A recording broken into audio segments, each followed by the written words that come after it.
Hey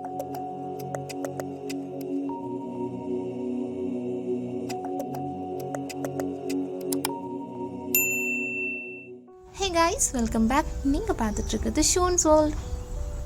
இந்த வீடியோவில் நம்ம பார்க்க போகிறது தம்ப்நெயிலில் பார்த்த மாதிரி ஷால், ஸ்டோல், ஸ்கார்ஃப் இதெல்லாம் எப்படி வெல் ஆர்கனைஸ்டாக வச்சுக்கலான்னு பார்க்க போகிறோம்.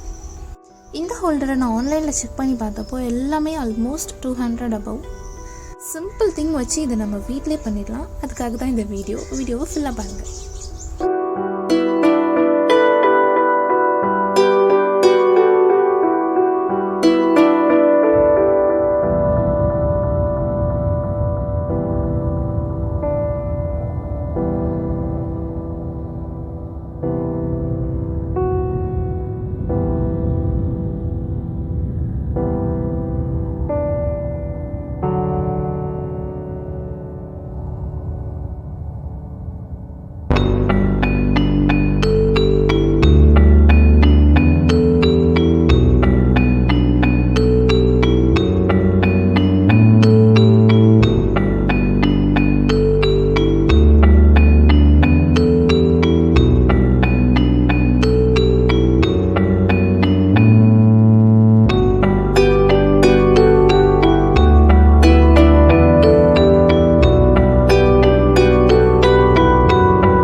ஹோல்டரையும் கண்டிப்பாக ட்ரை பண்ணி பாருங்கள். வீடியோ உங்களுக்கு பிடிச்சிருந்ததுன்னா மறக்காமல் ஷோன்ஸ் வேர்ல்டுக்கு லைக், ஷேர் அண்ட் சப்ஸ்கிரைப்.